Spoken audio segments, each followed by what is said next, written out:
late, great Zig Ziglar used to say, if you aim at nothing, you'll hit it every time.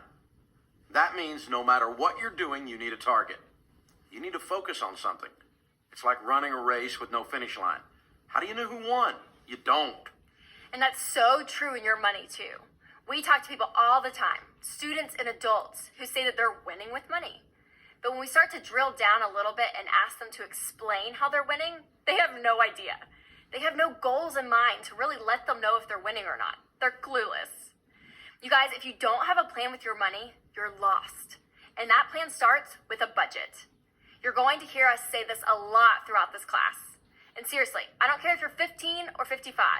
If you're not doing a budget, you're not going to win with money, period. The budget is your written plan. It tells every dollar where it's going. Trying to manage money without doing a budget is like driving a car blindfolded. Sure, you'll go somewhere, but you have no idea where you'll end up or how much damage you'll do along the way getting there. So the budget is just going to be a given. We'll teach you how to do a budget even on a student's income. And with everything else we're doing in this class, we're just going to assume you're doing a budget every single month like we teach. But beyond that, we're going to walk you through what we call the 5 foundations. These are 5 specific steps that you'll take as you get control of your money and look toward the future. The first foundation is all about emergencies. You're going to save $500 in an emergency fund. That means you're going to put $500 in the bank and you're not going to touch it for anything, even purchases. It's there to be your little buffer between you and life. We're going to talk a lot more about this foundation later in the chapter. The second foundation is just as important. Get out of debt. Our culture gets pretty confused about debt these days, so let me clear it up for you. Debt is owing anything to anyone for any reason. A car loan? Debt. Credit cards? Debt. Borrowing $50 from mom and dad for concert tickets? Debt. Student loans for college? Big debt. Huge debt. Debt robs you of your future and kills your opportunities. We're going to talk a lot about that later.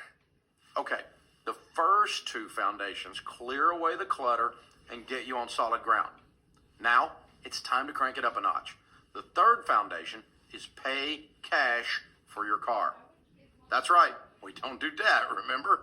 That means you're never, ever going to take out a car loan.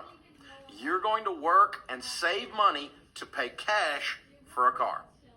Now the fourth foundation, pay cash for college. We're going to talk a lot about how to pay cash for college later in this class. But for now, I want you to understand that student loans are not your friends. They will be an anchor around your neck for decades if you play this game.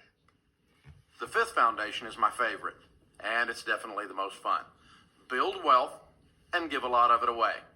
We'll talk about investments later in the course, and trust me, anyone can become a millionaire in this country. Don't let the talking heads on the news or your whiny, broke neighbor convince you otherwise. If you do the stuff we teach you, you will build wealth. And do you know what the most fun you can have with money is? It's giving it away to help someone. And I'm not talking about the government coming in and taking your money and giving it to other people. I'm talking about you making your own decisions about how you can help other people. If your generation actually took control of their money and built wealth and understood how amazing it is to really help people through giving wisely, then the world will become a much better place. So that's the 5 foundations. Number 1, save for a $500 emergency fund. Number 2, get out of debt. Number 3, pay cash for your car. Number 4, pay cash for college. And number 5, build wealth and give. That's the framework of your financial journey. And we'll keep coming back to these 5 things throughout this class. These foundations will become your measuring stick to see whether or not you're really winning with money.